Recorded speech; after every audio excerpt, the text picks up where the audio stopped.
यहाँ पर प्रसंग चल रहा है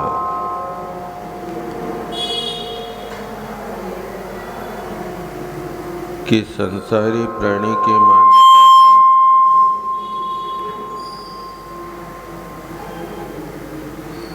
है मैं जीव को सुखी दुखी किया करता हूँ। इस मान्यता को समाप्त करने के लिए आचार्य भगवान ने एक गाथाएं यहाँ पर प्रस्तुत की हैं और इन गाथाओं में आगम के साथ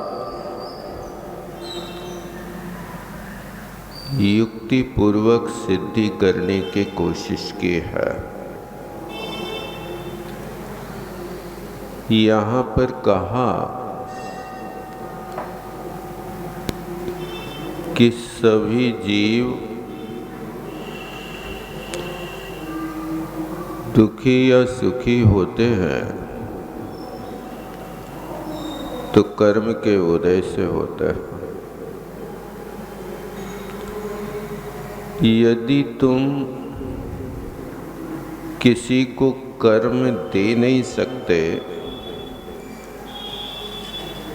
तो फिर उनको सुखी दुखी कैसे बना सकते? पहली बात रखी कि कर्म के उदय से जीव सुख दुख हो रहे हैं। फिर तर्क देते हैं। तर्क क्या है? यदि सभ्य जीवा, यदि सभी जीवों को तुम कर्म दे सको तो वे दुखी सुखी होवे, और तुम उनके लिए कर्म देते नहीं तो फिर उनको सुखी दुखी तुमने कैसे कर दिया? इस बात को लेकर के यहाँ 3 गाथाएं आचार्य महाराज ने रखी थी। उसी बात को आगे टीका में अपन देखते हैं। गाथाएं कल कर ली थी। सुख दुख ही तावत जीवानाम सुकर्मोदयेनैव तद अभावे तयोर्भवितुम् अशक्यत्वात्। कहते हैं जीवानाम तावत ही सुख दुख है। कहते वास्तव में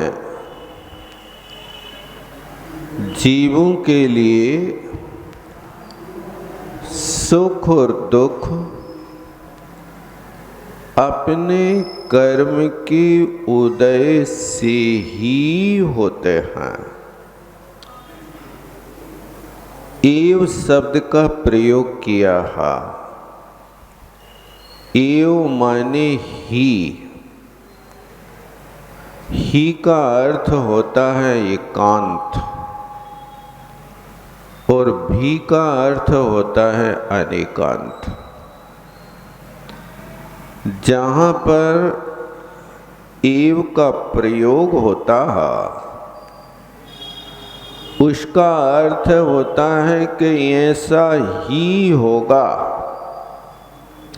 अन्य कोई तरीका नहीं होगा। इसलिए अपने अपने कर्म का उदय होना चाहिए। सत्ता में रहने वाला कर्म फलप्रदायी वर्तमान में नहीं होता। उस सत्ता में रहने वाले कर्म की स्थिति जब पूर्ण हो जाती है और वो स्थिति पूरी करके जब जाने लगता है तो उसी अवस्था का नाम उदय होता है। इसलिए स्व दिया, स्व माने अपने। तो आपसे पूछे कोई कि कर्म तो पौद्गलिक है, फिर इनको स्व क्यों कह रहे यहाँ पर महाराज? देखो टीका में लिखा ना, अमृतचंद स्वामी ने लिखा कि नहीं लिखा?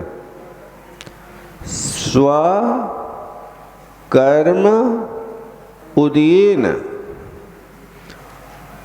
आप लोग कभी कर्म को स्व नहीं कहते, पर कहते ये तो पुद्गल है, पुद्गल है। और यहाँ अमृतचंद स्वामी स्व कह रहे हैं, तो इसका अभिप्राय क्या है? कर्म आत्मा के साथ जो एकमेक अवस्था को प्राप्त हो गया, संश्लेष संबंध को प्राप्त हो गया, तो पुद्गल की और आत्मा की एक तीसरी अवस्था हो गई। पुद्गल पुद्गल नहीं रहा, आत्मा आत्मा है लेकिन विकारी आत्मा बन गए। जैसे आप लोगों ने व्याकरण में सीखा हो कि दो वर्णों के संयोग से एक तीसरा वर्ण पैदा हो जाता है। ये व्यवस्था स्वर में भी है और व्यंजन में भी है। स्वरों में दो वर्णों के मेल से कौन सा वर्ण मिलता है? ए। आ प्लस ई, समझ रहे ना? आ और ई, इन दोनों का यदि संयोग हो जाए तो ये संयोग होने पर एक तीसरा वर्ण होगा, ए बन जाएगा। देखा कभी आपने? नहीं देखा? एडी का ये तो पढ़ा है ना? नहीं पढ़ा? एडी का ये क्या है? शुद्ध है कि अशुद्ध है? एकाकी है कि अनेक है? इसलिए व्याकरण पढ़ो थोड़ी बहुत। तो आ और ई मिला तो ई बन गया। क्या काम किया तुमने? इसमें हमने गुण संधि करी है। जो छोटे छोटे ह्रस्व वर्ण थे, उन दोनों ह्रस्व वर्णों की संधि करी है। संधि का अर्थ क्या होता? मेल होता है। ये तो लोक व्यवहार में भी होता है संधि। विग्रह, विग्रह होगा तो टूटना और संधि होना जुड़ना। इसी तरह यहाँ पर भी व्याकरण में एक संधि प्रकरण है, एक संज्ञा प्रकरण है। और संधि के साथ में यदि करना है तो पहले विग्रह करो, और जिनका विग्रह किया है उनकी संधि होगी। ध्यान देना, आ प्लस ई, इसका हुआ अर्थ विग्रह। ये अलग अलग वर्ण। अब विग्रह के लिए अब हमें इन दोनों को दूर दूर बैठे, अपनी अपनी जाति के हैं, एक जाति के नहीं है। ये स्वर तो हैं, लेकिन आ वर्ण जो है कंठ स्थानीय है। अकुह विसर्जनीयानाम कंठा। और ई वर्ण है इचोसा नाम तालु। ई वर्ण तालु स्थान की है, अवर्ण कंठ स्थान का है। अब इन दोनों की संधि करो। कौन करेगा?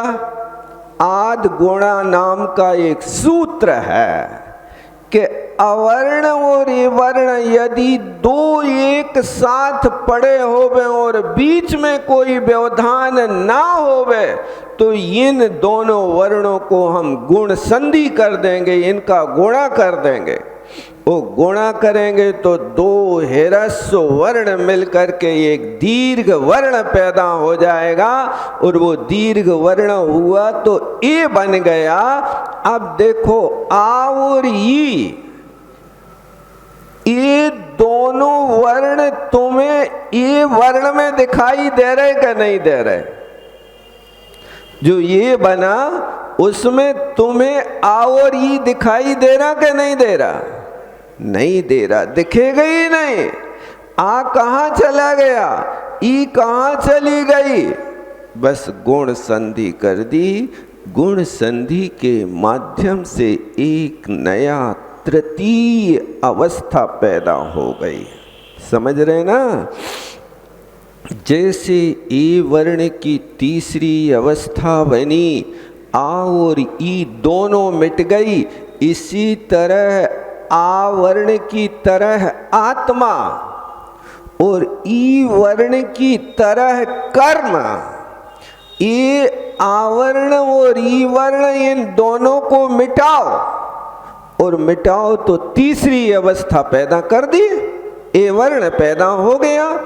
इसी तरह आत्मा का आ और कर्म ये दोनों मिलकर के ये विभाव व्यंजन पर्याय बनी और उस विभाव व्यंजन पर्याय को बनाने में मोहिनी कर्म का भाव रहा। उस मोहिनी कर्म ने जैसे जो भाव किए, योगों की वक्रता करी तो अशुभ नाम कर्म का बंध हुआ।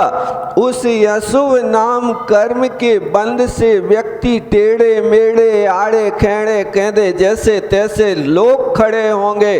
क्या किया? योगों की कुटिलता करी थी जिसके कारण तुम्हें ऐसा शरीर मिला, और योगों की सरलता करी तो बहुत सुंदर देवों की तरह मनोज्ञ रूप मिला। ये योगों की सरलता और योगों की कुटिलता से कौन सा नाम कर्म बंधा? सरलता से शुभ नाम कर्म, वक्रता से अशुभ नाम कर्म। उस शुभ अशुभ नाम कर्म के उदय से अब आपको शुभ और अशुभ शरीर का मिलना होगा। तो जैसे ये वर्ण तैयार हुआ, इसी तरह यहाँ पर ये आत्मा और कर्म से मिलकर के अवस्था प्राप्त हुई। अब तुम्हें आत्मा दिखाई दे रहा कि शरीर दिखाई दे रहा? बताओ क्या दिखाई दे रहा? शरीर दिखाई दे रहा है, आत्मा नहीं दिखाई दे रही। अरे भैया, जैसे उस कठपुतली के चलने पर वो रंग मंच पे नाच कर रही है, कठपुतली देखी ना? अथवा वो कठपुतली एक बार देखा मैंने, वो बढ़िया मंच पे खड़ी और ब्रिस्टल सिगरेट पी करके अच्छा फुब्बारा धुआं निकाल रही थी। कठपुतली धुआं कहाँ से निकालेगी बताओ? सिगरेट कैसे पिएगी? यानी उस कठपुतली के पीछे खड़े हुए आदमी का अस्तित्व बता रही है कि जैसे उस काठ के पुतले के पीछे खड़ा व्यक्ति जो चेष्टा कर रहा है, वो चेष्टा तुम्हारी पुतली कर रही है। इसी तरह इस शरीर तो बनाओ कठपुतली, उस शरीर के भीतर आत्मा जो चेष्टा कर रही है, उस चेष्टा का परिचय हो रहा है कि ये कठपुतली जिंदा है कि मरी है।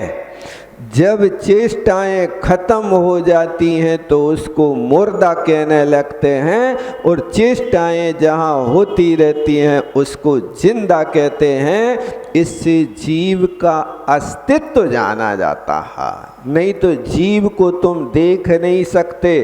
कोई सिद्ध परमात्मा भाग से यदि कोई शक्ति यहाँ ले आए और तुम्हारे सामने चौकी पे सिद्ध आत्मा विराजमान कर देवे तो तुम देख पाओ कि न देख पाओ? बताओ। हैं? सिद्धों की पूजा कर रहे हो रोज, विराग सनातन शांत निरंश निरामय निर्मय निर्मल हंस। निरामय है, निर्मल है, हंस के रूप हैं, लेकिन वे भगवान तुम्हारे सामने बैठ जाएं तो देख पाओगे कि नहीं देख पाओगे? क्यों? क्योंकि उनकी कठपुतली खत्म हो गई है। अब अंदर वाला सिर्फ शुद्ध आत्म तत्व है जो ज्ञान शरीरी है। उस ज्ञान शरीरी आत्मा को केवल ज्ञान रूपी चक्षु से देख सकते हो, बाकी दूसरे ज्ञानों में देखने की क्षमता नहीं है। उनका श्रद्धांत तो क्षयोपम ज्ञान से कर सकते हो, बाकी दूसरे ज्ञान से जान नहीं सकते। साक्षात देखता है ज्ञान शरीरी को तो केवल ज्ञान ही देख पाएगा और कोई दूसरा ज्ञान नहीं देख पाएगा। इसलिए उस अशुद्ध अवस्था को मिलान करके यहाँ सुकर्म कहा है। एकदम एकांत से मत कहना कि कर्म पुद्गल हैं। जब तक आत्मा के साथ संयोग नहीं हुआ था तब तक पुद्गल थे। अब बे आत्मा के साथ जो पुद्गल परिणमन कर गए उन पुद्गलों को या तो तुम ज्ञानावर्णादि 8 कर्म कहोगे अथवा 6 पर्याप्तियों में परिणमन करने वाला पुद्गल ये विभाव व्यंजन पर्याय शरीर के रूप में दृष्टिगोचर होगा। इसलिए इसको पुद्गल नाम नहीं देते हैं, इसको शरीर नाम देते हैं या इसको कर्म नाम देते हैं। इस तरह की ये अवस्था वर्णमाला की तरह हुई। इसी तरह देखो, ये तो स्वरों की बात है, व्यंजनों में भी संयोग होता है। 2 व्यंजनों के संयोग से एक तीसरा व्यंजन खड़ा हो जाता है। जैसे का और शा। कौन सा सा? शक्कर वाला नहीं, सड़क वाला नहीं, वही सा को लाना जिस सा के साथ मैत्री बैठ सके, दूसरे सा के साथ मैत्री नहीं होती है। तो यहाँ कवर्ग होवे कसाय वाला का और षटकोण वाला सा। ये दोनों यदि लंगड़े होवे, यदि पूरे होवे, लंगड़े और पूरे में अंतर समझते ना। शुद्ध व्यंजन जो होता है उसको लंगड़ा कहते हैं, और जो स्वर से युक्त व्यंजन होता है उसको भरा पूरा कहते हैं। ध्यान रखना। तो हलंत का होवे शुद्ध व्यंजन और हलंत सा होवे, और ये दोनों आमने सामने दिख जाए तो एक दूसरे के गले मिल जाते हैं। एक दूसरे के गले मिल गए माने का और शा मिल करके अब क्या बना दोगे? छा बनाओगे। कौन सा? छतरी वाला के छतरी वाला? छतरी वाला बनाना, छतरी वाला नहीं बनाना। छतरी वाला छा तो शुद्ध व्यंजन, अलग से रहने वाला चवर्ग का द्वितीय वर्ण है, इसलिए उसको यहाँ विवक्षित नहीं करना। ये संयोगी व्यंजन से बनने वाली ये तीसरी अवस्था है जो छा बना है। छतरी वाला छा कहो अथवा छायोपशमिक वाला छा कहो अथवा छायिक ज्ञान वाला छा कहो या छायिक भाव वाला कहो, ये तीसरा व्यंजन तैयार हो गया। इसलिए अब उस व्यंजन को उच्चारण करने के लिए पूर्व का जो स्वर होगा उस स्वर पे थोड़ा सा तुम्हें ब्रेक लगाना पड़ेगा, थोड़ा सा उसके लिए संयोगी वर्ण होने के कारण थोड़ा जोर दे करके बोलना पड़ेगा। औपसमिक छायकौ भावौ ऐसे बोलना होगा।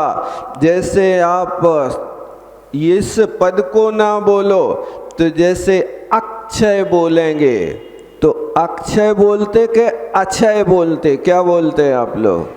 अक्षय बोल रहे हैं, मतलब आ को थोड़ा सा जोर दे करके, क्योंकि आगे अक्का का जोड़ा हुआ उस छा में, इसलिए अक्षय बोलते हैं, अक्षय नहीं बोलते। ये संयोगी वर्ण का व्यंजन का काम है। तो जैसे स्वर और व्यंजन परस्पर में संधि होकर के तीसरा रूप बन जाता है, इसी तरह आत्मा और कर्म का जब संयोग संबंध यानी संश्लेष संबंध होता है, तो ये संश्लेष संबंध होने पर ही नर नरकादि पर्याय ज्ञान वर्णादि कर्म की अवस्था बन जाती। और जब तक उनका संयोग होता तो उसको स्वा नाम से कहते हैं।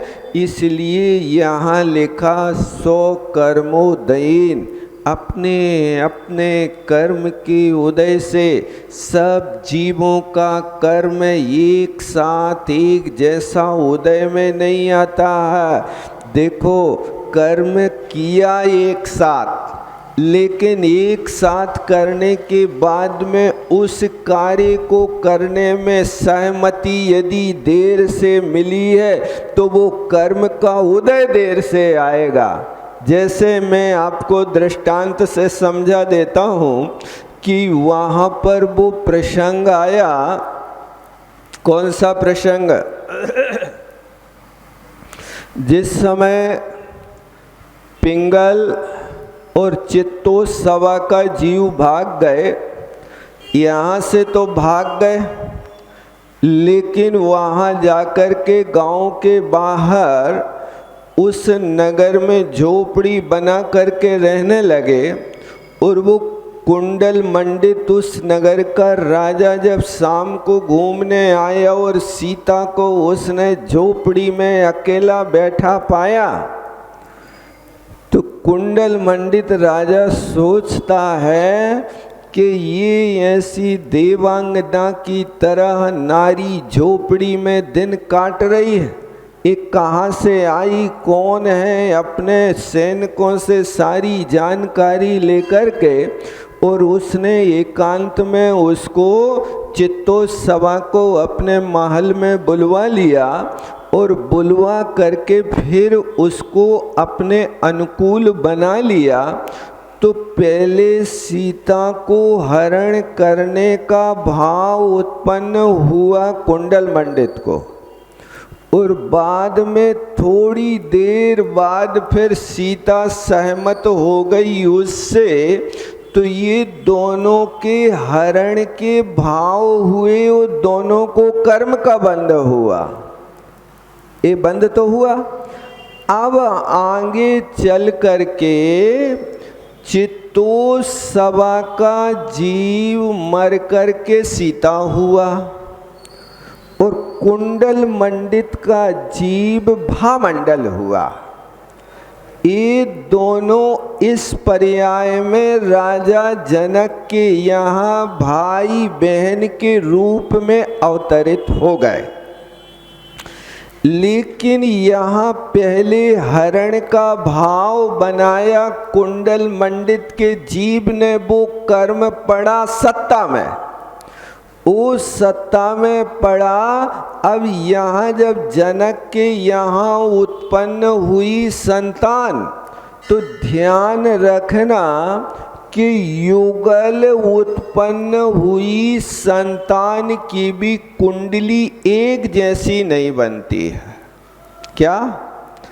युगल उत्पन्न हुई संतान की कुंडली एक जैसी नहीं बनती है। यहाँ ये दोनों एक साथ उत्पन्न हुए, लेकिन उत्पन्न होते ही भामंडल का हरण हो गया। पता है कि नहीं? भामंडल का हरण हो गया। किसने किया था हरण? उस व्यक्ति ने किया था जिस व्यक्ति ने चित्तोत्सवा को अपने यहाँ से हरण किया, जिसका नाम पिंगल था। उस पिंगल के जीव का मरण हुआ और वो देव बना, तो वहाँ पर आज यहाँ भामंडल का जन्म हुआ। आज ही उसने अवधि ज्ञान लगाया और वहाँ से चल करके आया, तो वहाँ युगल संतान पाई, लेकिन युगल संतान में दोनों को नहीं उठाया उसने। जबकि चाहता तो दोनों विरोधी थे।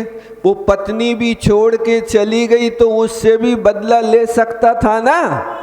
नहीं ले सकता था कि तू हमसे विरक्त हो गई, अब हम तेरे को नहीं छोड़ेंगे। लेकिन नहीं, उसको छोड़ करके उसको पकड़ा जिसने हरण किया था। अब उसको ले जा करके वहाँ उसको छोड़ दिया। कथा लंबी में सार आपको ये बताना चाहता हूँ कि दोनों ने काम हरण के भाव किए थे, उससे कर्म का बंध हुआ। तो भामंडल का तो जन्म होते ही हरण हो गया और सीता का विवाह के बाद हरण हुआ। इतना अंतर पड़ गया। एक साथ बांधा कर्म, पहले भाव किए कुंडल मंडित ने, इसलिए उस कर्म का उस समय बंद हुआ और आबाधा पूरी इसके जन्म होते हो गई पूरी। और सीता ने उसी समय कर्म का बंद किया, लेकिन कुछ अंतर मुहूर्त का अंतर पड़ा, और वो अंतर मुहूर्त का अंतर पड़ा तो उसके कर्म की आबाधा उसकी विवाह होने के बाद हुई। हरण दोनों का हुआ, देखो हरण दोनों का हुआ, लेकिन एक साथ नहीं हुआ। कर्म एक साथ बांधा था, दोनों ने एक साथ भाव कर लिए। एक कर्म की व्यवस्था है कि आप साथ साथ काम कर रहे हो, लेकिन कौन व्यक्ति कैसी तीव्र कसाय से बांध रहा, कौन वहीं रहता हुआ मंद कसाय से बांध रहा, उन दोनों के बंध में भेद पड़ जाता है। इसलिए इस बात को हमेशा ध्यान रखो कि एक पल को भी कसाय की तीव्रता ना हो पाए। यदि एक क्षण को भी कसाय की तीव्रता हुई तो वो उत्कृष्ट स्थिति अनुभाग बंद करा देता, तुम्हें पता नहीं चलता। और ये काम ऐसा है कि जैसे तुमने माचिस के ऊपर काड़ी फेर दी और वो काड़ी जल गई, अब तुम्हारा दीपक जले या न जले, काड़ी जल के बुझ गई, अब वो काड़ी कोई काम की नहीं रहेगी तुम्हारे। जल गई, वो जल करके बुझ गई, तुम्हारा दीपक जल ही नहीं पाया। इसी तरह तुमने संकलेश किया, तुम्हें पता चल पाया नहीं चल पाया, लेकिन कर्म का बंध तो हो गया।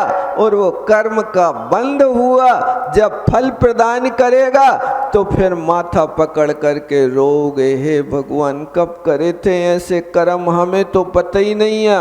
हाँ पता नहीं है, लेकिन कोई ने वो कर्म दिया नहीं, तुमने स्वयं ने किया है। यागम में उल्लेख सो कर्म उदय ने, स्वयं ने बांधा है, उसका आज उदय आ रहा है। अब उसको शांति से भोग लोगे तो वो कर्म निकल जाएगा, और यदि रोधो के भोगोगे तो भोगना तो पड़ेगा, लेकिन वो अपनी संतान और नहीं छोड़ के जाएगा। रोधो के भोगोगे तो नया कर्म और बन जाएगा, आगे फिर भोगना पड़ेगा।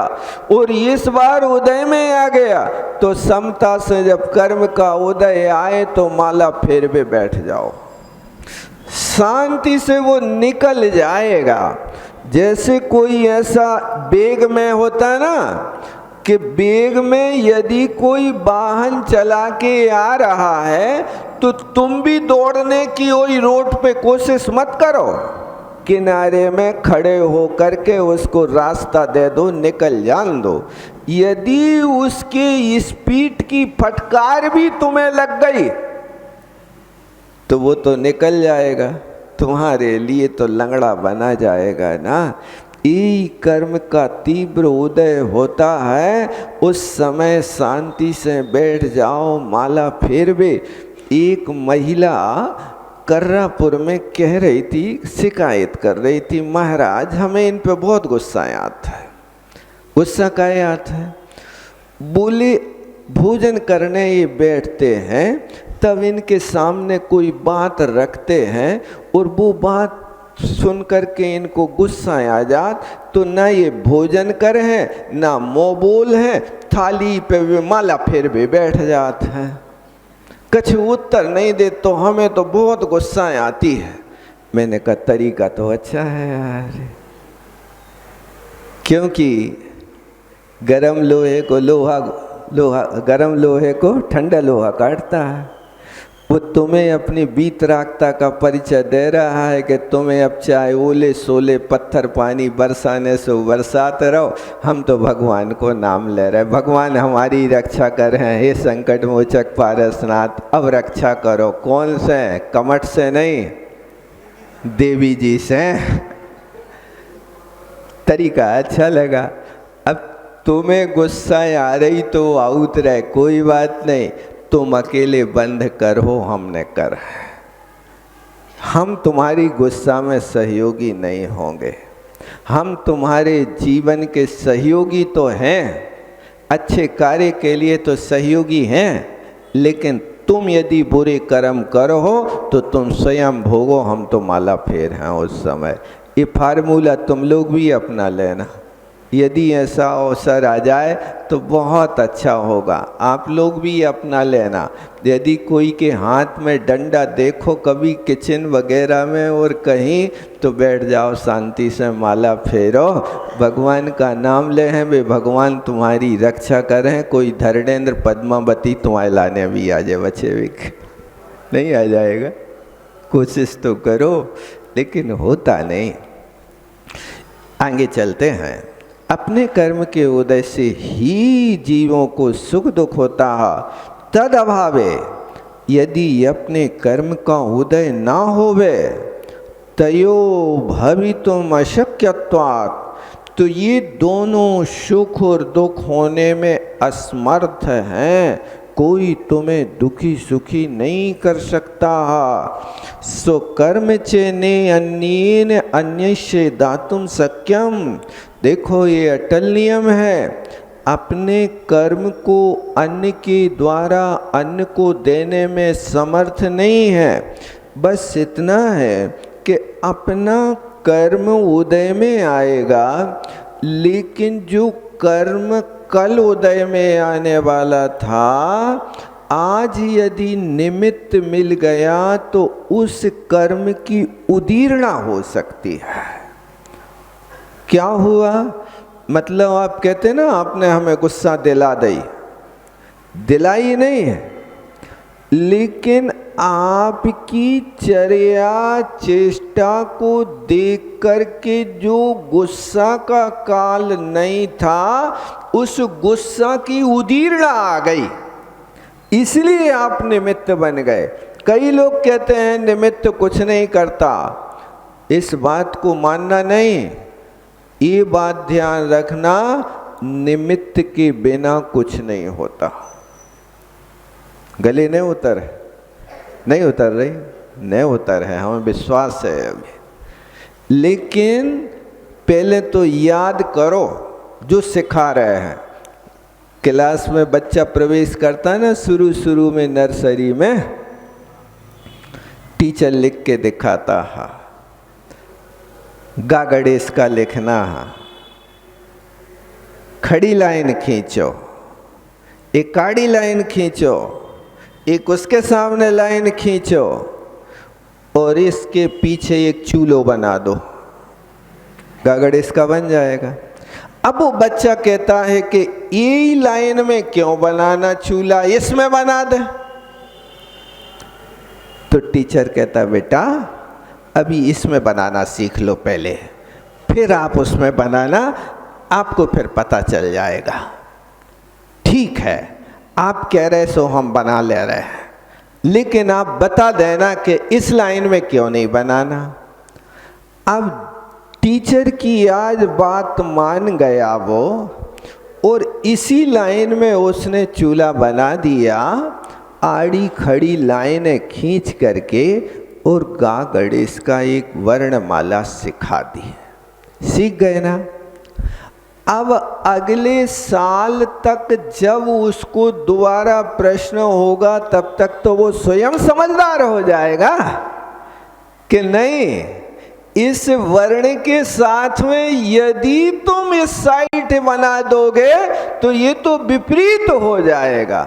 वर्णमाला तो ऐसे ही चलती है। इसी तरह यहाँ पर भी अभी सीख लो कि तुम इस लाइन में चूल्हा बना दो, और इस बात को सीख लो कि निमित्त के बिना कुछ नहीं होता।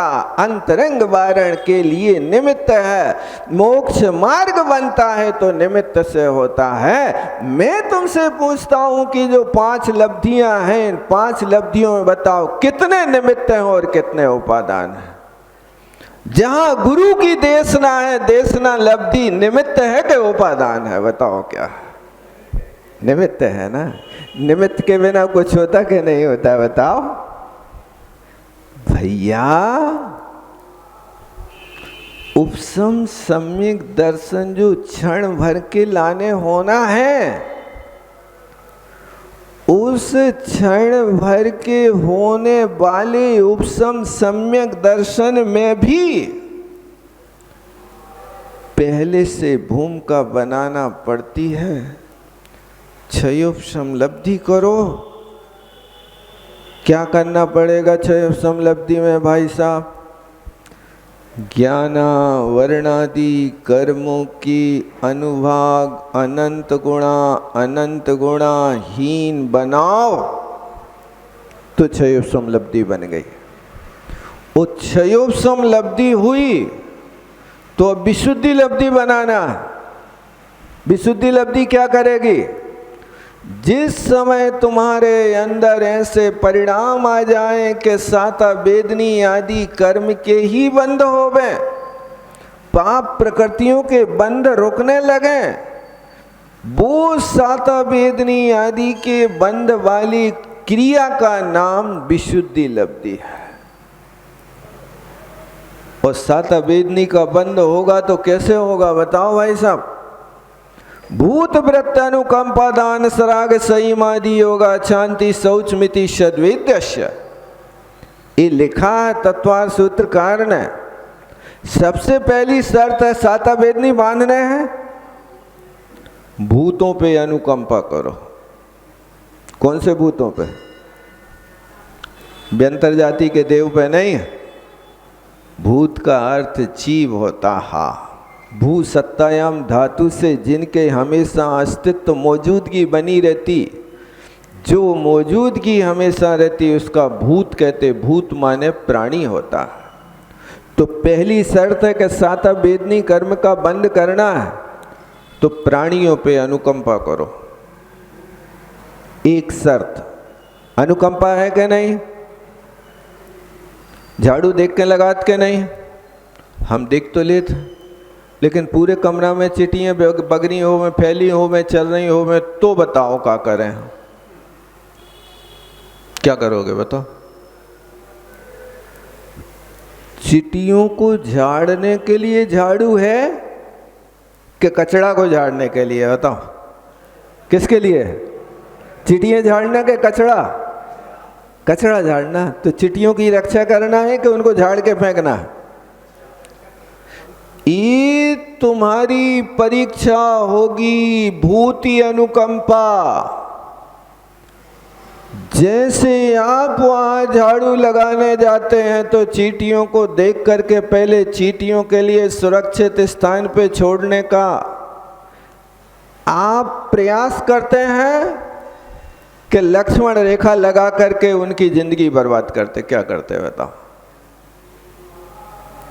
यदि आपके पास साता वेदनी कर्म का बंध होना है तो कोशिश करो कि उन जीवों को सुरक्षित स्वस्थान से हटा करके और फिर इसके बाद एक एक हाथ ऐसी सावधानी से लगाओ, ऐसी सावधानी से लगाओ कि जैसे गोद के बच्चे की मालिश करते हैं तो भारी हाथ से करते कि हल्के हाथ से करते? कौन से हाथ से करते बताओ?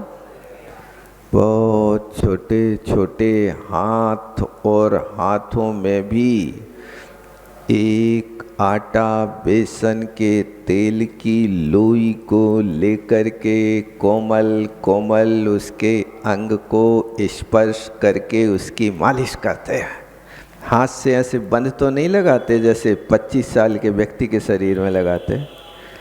एक पात्र को देख करके जैसी उस बच्चे के ऊपर करुणा करके उसकी आप वैयावृत्ति कर रहे हो, इसी तरह यहाँ पर आरंभ आदि के कार्य करते समय तुम्हारे अंदर कितनी करुणा बरस रही है। इस करुणा के कारण ही साता वेदनी का बंध होगा, और ये करुणा जब आएगी तभी विशुद्धि लब्धि बनेगी, अन्यथा नहीं बनेगी। और फिर विशुद्धि लब्धि के साथ अब तीसरी लब्धि जब विशुद्धि बढ़ेगी तो गुरु को खोजने जाओगे। इसलिए कहा है संक्षेप में सार के, जिसके जीवन में गुरु नहीं उसका जीवन शुरू नहीं। शुरू नहीं का अभिप्राय क्या? क्योंकि सम्यक दर्शन के बिना मोक्ष मार्ग होता नहीं, और गुरु देशना के बिना सम्यक दर्शन होता नहीं। इसलिए मध्यम पांडव जैसे अर्जुन ने विजय दिलाई, ऐसी मध्यम लब्धि कौन सी है? मध्यम लब्धि है, तीसरे नंबर पर है ना देशना लब्धि।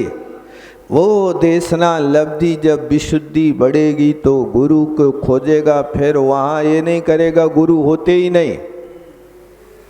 यदि तुमने ये श्रद्धा बना ली कि गुरु होती नहीं तो फिर ये भी बनाना पड़ेगा कि पंचम काल में उपसम सम्यक दर्शन होता ही नहीं। कह दो आप, यदि आप गुरु नहीं मानते हो तो उपसम सम्यक दर्शन को आगम से निकाल दो कि आगम में उपसम सम्यक दर्शन पंचम काल में नहीं होगा। आप सम्यक दर्शन तो मान लेते हो, सम्यक दर्शन मानवे के लाने बैठे कि हम सम्यक दृष्टि है, तो तुम वो सम्यक दर्शन लाए कहां से? जब तक तुम गुरु के निकट नहीं गए, देशना लब्धि नहीं पाई। बिना देशना लब्धि के सम्यक दर्शन तो चौथे नरक से 7वें नरक तक होता है, लेकिन नरकों में पहले नरक से तीसरे नरक तक भी धर्मोपदेश होता है। सुन लो आप, बाही कारण बताए हैं सम्यक दर्शन की प्राप्ति के, तो सम्यक दर्शन की प्राप्ति के 3 कारण तीसरे नरक तक हैं। धर्मोपदेश भी है, वो धर्मोपदेश वहां देशना लब्धि बन जाता हूं उनके लिए। मुनि महाराज वहां नहीं जा सकते, देवता लोग जाएंगे तो देवता लोग उनको करवा देंगे। जहां मुनि महाराजों की जाने की क्षमता है वहां मुनि महाराज जाकर के देशना दे करके सम्यक दृष्टि बनाएंगे। आप देख लो, स्वयं बुद्ध मंत्री अपने भूतपूर्व राजा वज्रजंग की पर्याय में रहने वाले जो राजा थे, उस समय स्वयं बुद्ध मंत्री उनके मंत्री थे। स्वयं बुद्ध मुनि बन गए और वज्र जंग मर करके उत्तम भोग भूमि चले गए। उस समय की बात है कि वहां स्वयं बुद्ध मंत्री पूछता है भगवान शिव अंदर परमात्मा से कि इस समय राजा कहाँ है वज्रजंग, भगवान बताओ। तब उनने कहा कि उत्तम भोग भूमि में है वो। वे मुनि महाराज वहां से चल करके वहां जाते हैं और उनको धर्मोपदेश दे करके, देशनालब्धि दे करके उनको सम्यक दर्शन प्राप्त कराते हैं। ये अभी इनका योग काल है।